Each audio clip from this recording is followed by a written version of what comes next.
Good morning, and welcome. This is the week before Memorial Day weekend, so everyone is kind of feeling senioritis right now. The kids just experienced senioritis, and now the adults are going to experience it themselves. So things are going to start to get fun as we enter the summer. Speaking of senioritis, let's get nostalgic here for a minute. Let's travel back to the late 1980s. I want you to use your imagination. Imagine me, your favorite guru, with a full head of thick, almost black hair, a tan, and muscles. Okay? And we are sitting in a coffee shop. We're studying in a coffee shop because why go to the library, where we have to sit around people telling us to shush, when we can go and sit in this coffee shop for $3, get an endless cup of coffee. Depeche Mode is playing on a loop, as you would expect in the 1980s. And it's just a much better environment to study. There are some distractions. It's a much better place to be. And I used to go with my friend Dave. So here's the thing about Dave. He was a bit of an idiot savant. No, he was actually very bright. But he always used to say, we really should start a coffee shop. This was in the late 80s before, Starbucks became ubiquitous. He just had this sense, right? He was from Michigan, and he was used to going to Ann Arbor. And I guess back then places like Ann Arbor were known for coffee shops. In the college town where we were, we didn't have too many. We had one that I was aware of. But we hung out there, and we drank our coffee, and we got buzzed from it, and it was able to allow us to stay up late and to study. We know all the benefits of coffee, at least how it makes us feel.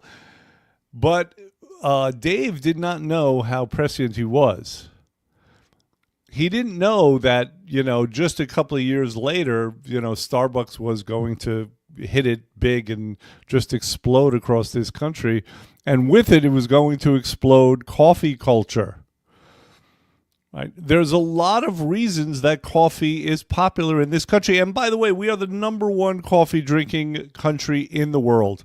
Not per capita, but as far as just, gross. We drink about 20% of the world's coffee. So we're talking about millions of pounds of coffee. And coffee is acceptable. Coffee is a drug, right? Caffeine is a drug, but it's an acceptable drug. It's really the only one that is. If we want to look at why coffee is popular, well, just look at our culture and how perfectly it fits.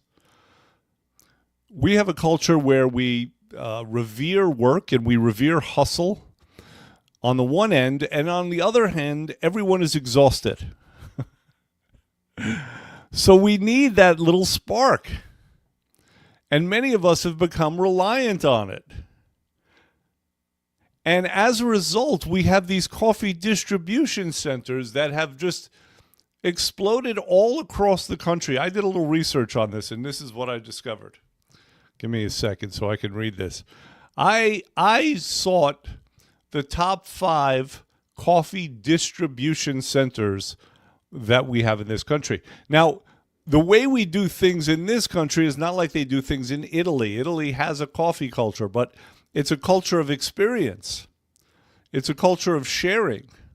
It's not so much a culture of gulping stuff down, right?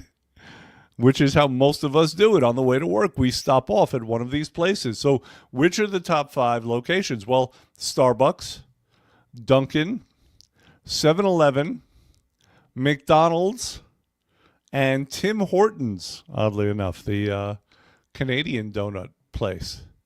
So between those 5 chains, there are over 53,000 locations nationwide, with the sole purpose of feeding caffeine into our veins. Some food also, right? But these are essentially fueling stations for a culture desperately in need of fuel. And that is, again, one of the differences between us and a place like Italy. Because here we are overstressed and we work too much. And we admire people who do, who hustle and achieve. But also here we are surrounded by poisons. We are inundated by poisons that get into our body, throw off our metabolisms and our hormonal systems and our nervous systems. And as a result, we're tired and we don't have the activation energy that we need to accomplish all that we want to accomplish. Plus, we're not sleeping. Most adults aren't even getting 7 hours of sleep a night. So it's really the perfect storm when we think about it. There are these amazing businessmen who are like, okay, how can we get this very desirable drug, the only acceptable drug really in our culture, recreational drug or performance-enhancing drug, how can we get this into the bloodstreams of as many people as possible? And so they've made it as easy as possible. There's not a turnoff on any highway in America where you can't get a hot cup of coffee.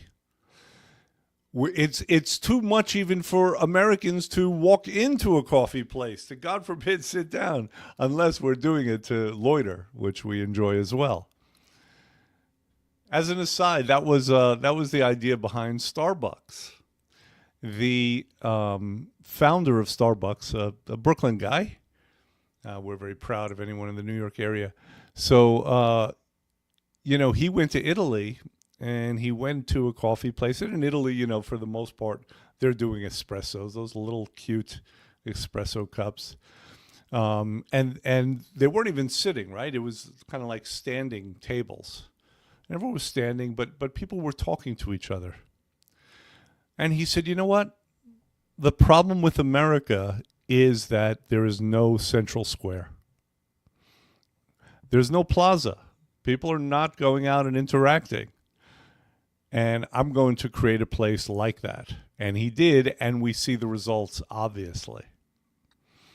Okay? So it's gone from that, where coffee has always been a social kind of a drink, to where coffee has become a necessary fuel. And that's kind of where we got the title of today's live. Life enhancer or life preserver. In this country, we are using coffee in a different way than in other places, right? We're using it more for survival than in other places where they're using it for enhancement. Coffee is obviously Coffee is a coffee enhancer. Yes. It's a performance enhancer.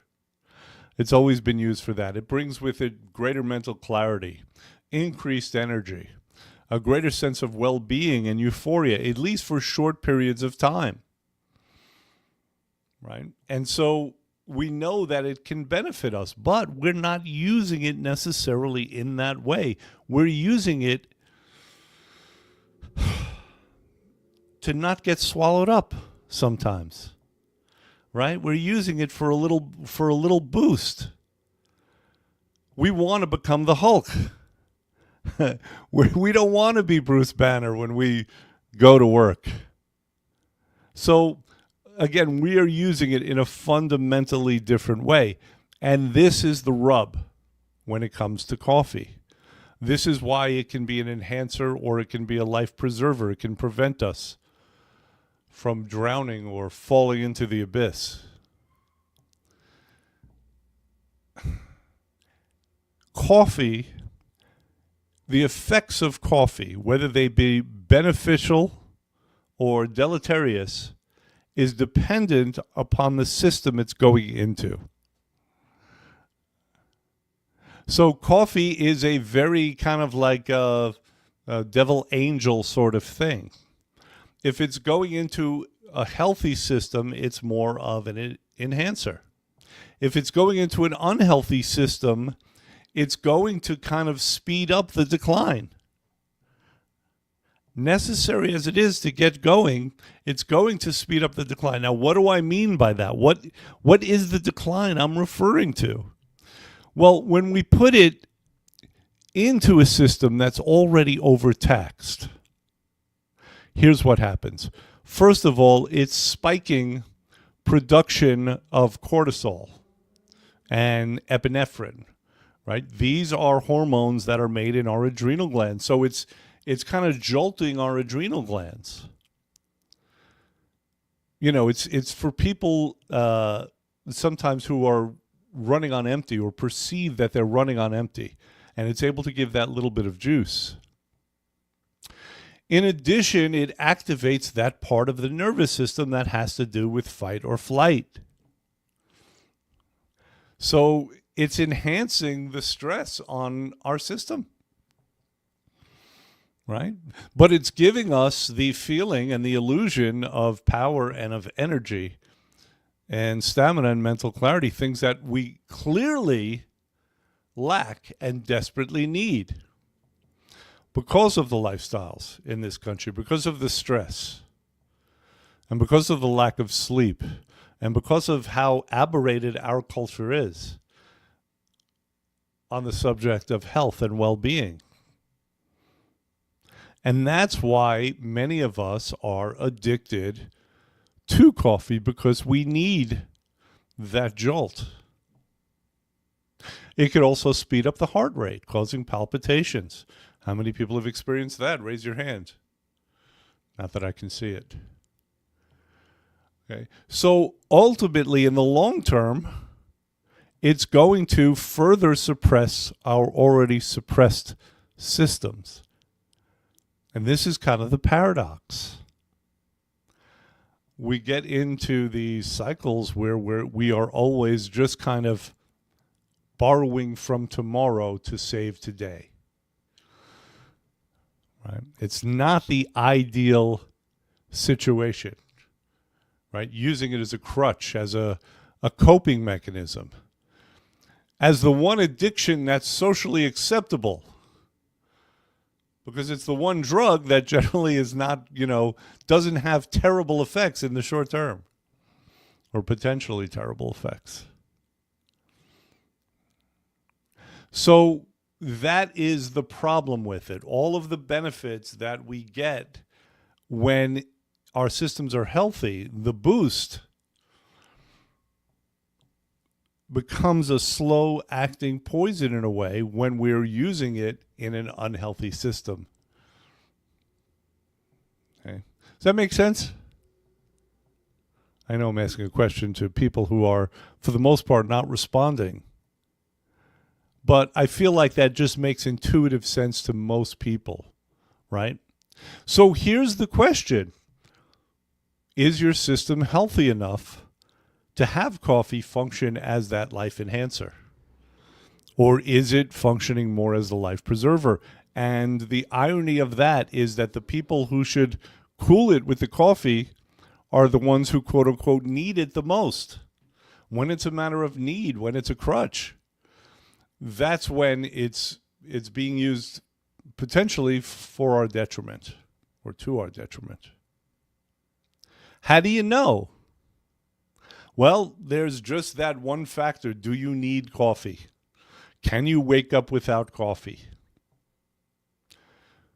Does it cause jitteriness when you drink it? Does it interfere, as far as you know, with your sleep?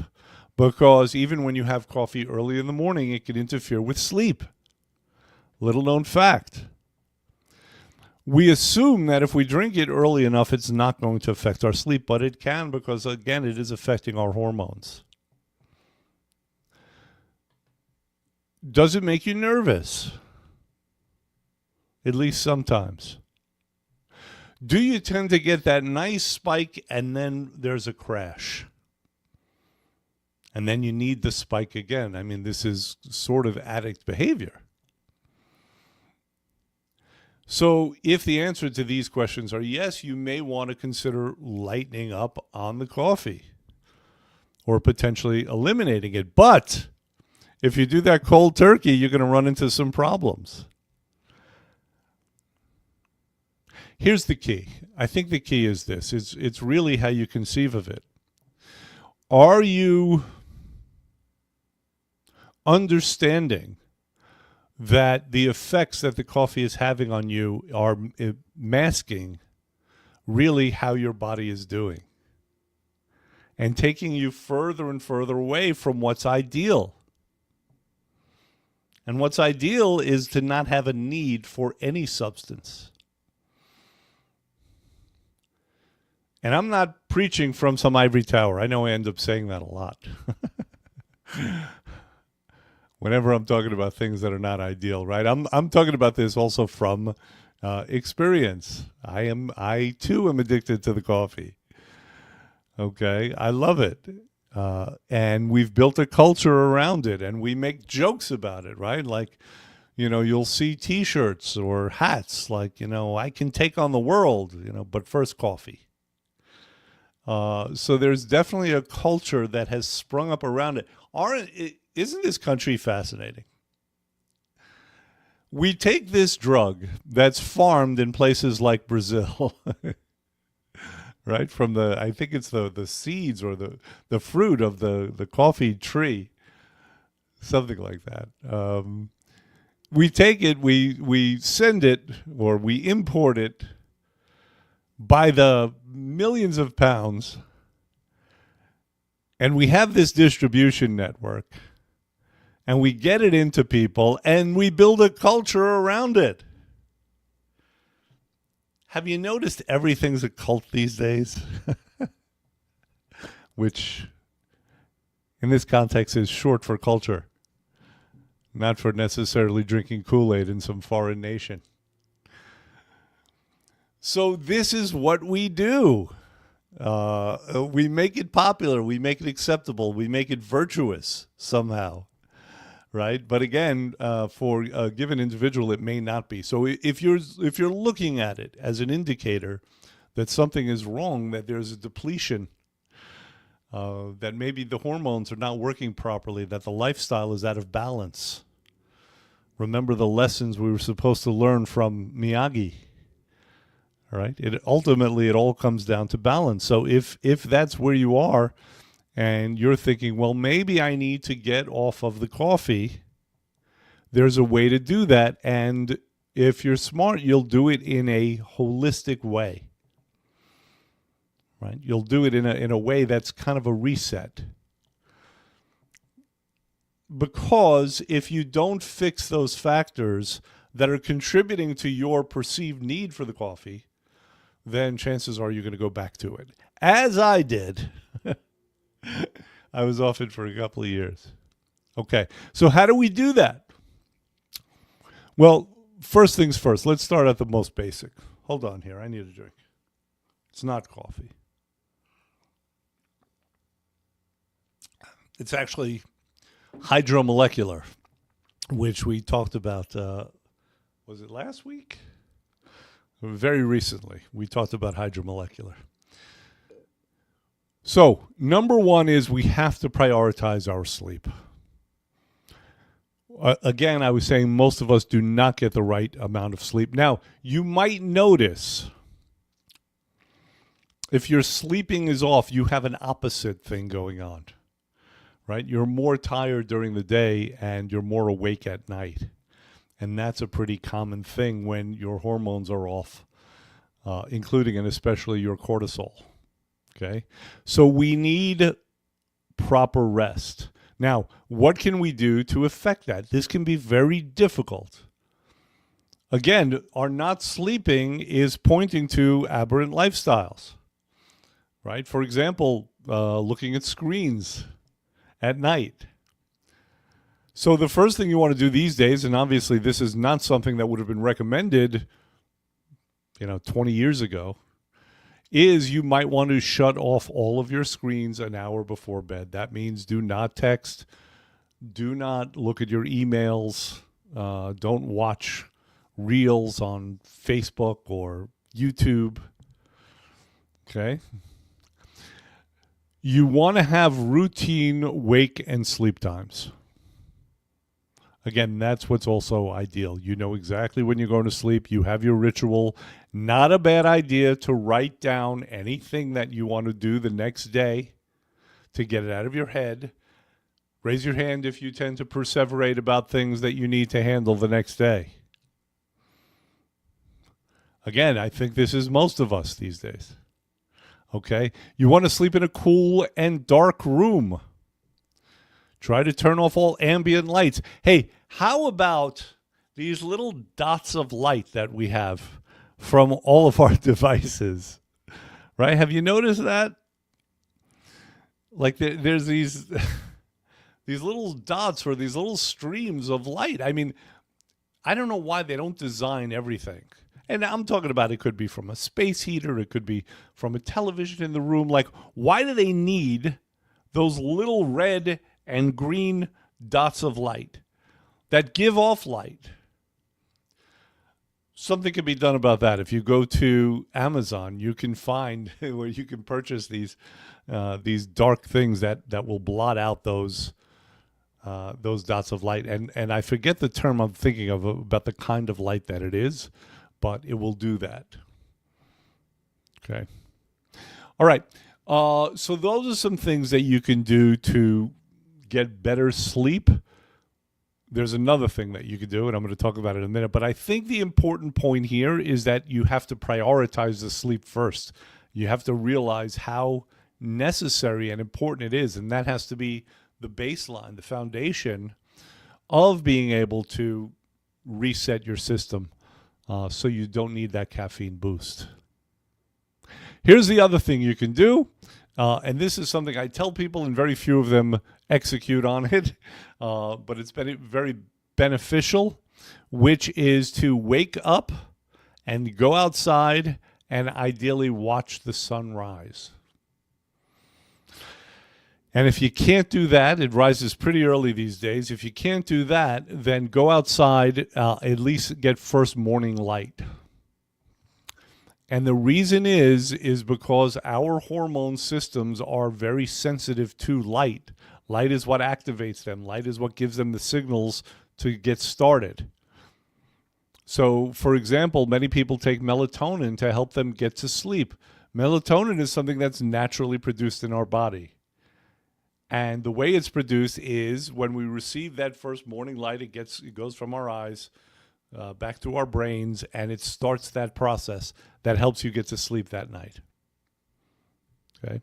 Melatonin, by the way, does not help you stay asleep, but it will help you get to sleep. Okay, so that's step one is the sleep. Step two, we want to stabilize blood sugar.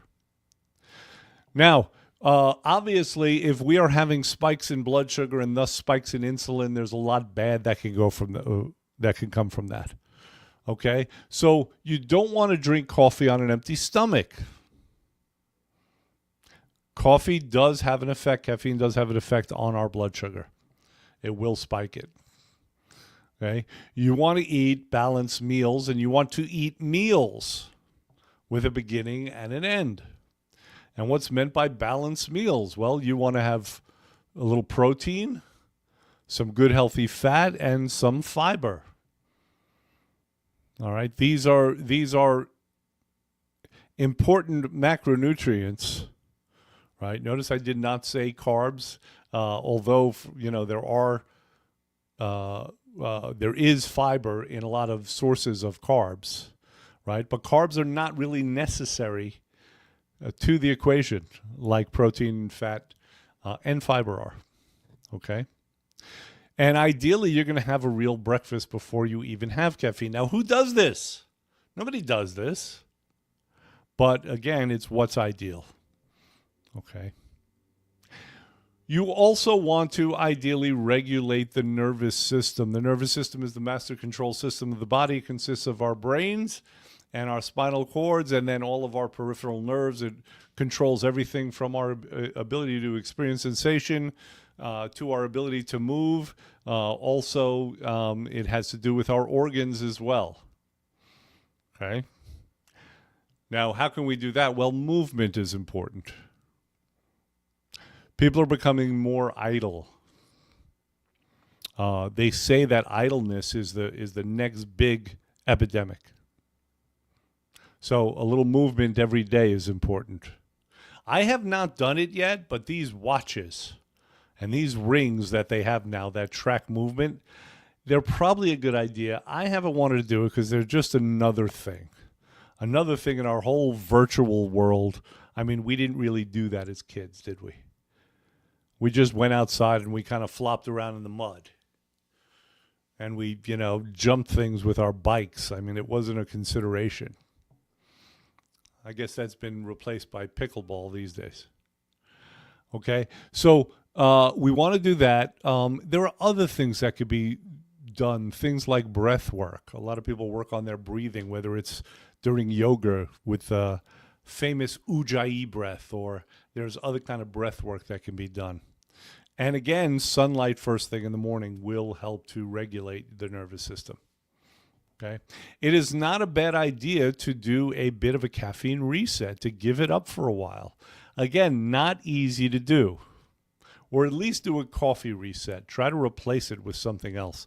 Green tea has a lot of other benefits. It has a mild caffeine and a mild caffeine effect on the body. Okay? So if you do that, it will reset the receptors, right? Receptors are little parts of cells that caffeine works on. And then you can drink it again and you'll feel better, right? You'll get more of a boost from it because we tend to build up a resistance to caffeine. I don't know if you've noticed that. All right, so that's a good idea. If you could do it for 30 days, that would be awesome. If not, aim for 7. There might be some withdrawal. Something like green tea can help mitigate that. You want to look at supporting the natural energy systems of the body. And a good way to do that is through supplementation. There are certain supplements that will help with that. We have spoken in the past about these little energy creators in the cells. They're called mitochondria. And they can be supported with things like magnesium and B vitamins. Something that we do here for people, whether they're on a program or they're not, is these 2 supplements that I've talked about recently. Hydrovitalize, Hydromolecular. They tend to be really beneficial for supporting those mitochondria. Okay? A little cardio can be a good idea. And then, of course, don't forget hydration. Never forget hydration. And we talk about hydration a lot, I feel like, because there's so much that's misunderstood about hydration, right? The very definition of hydration is misunderstood. If you don't know the definition of hydration, look it up. Or if you think you know, and let me give you a hint, hydration is not about how much you drink. It's not consumption. It's hydration. Cellular hydration. So look that up. Okay. And then, of course, just getting out in nature. Getting out in nature can be one of the most restorative things that there is. Again, we lead such unnatural lives. Think about the typical person. They wake up. The first thing they're confronted with is unnatural light. Then they're, chugging some caffeine. Then they're driving to work or commuting in some other way. Then they're in work. They're inside all day. They're looking at screens, right? Nature can be incredibly restorative. And many people know this, and many people take advantage of it. And then, of course, many people don't because they're in that cycle, right? They're in that that gerbil thing that goes around and around. Okay, so these things could all be very helpful. All right, so the point is this. The point is, let me summarize and clean things up here. The point is that we have a culture where people are depleted and they feel depleted and they don't want to feel depleted. They want to be productive and they want to have energy and strength. And an easy way to get the apparency or the illusion of that is through caffeine. An easy way to push through things is through caffeine. But whereas in other cultures, caffeine is being used to either enhance performance in a gentle way or more as a social thing. Here, we're guzzling it and we're reliant on it. And that's why it becomes a life preserver instead of an enhancer. And if you're doing that and you notice that you're doing it and you want to kind of get off of that cycle, hamster wheel is the word I was thinking of.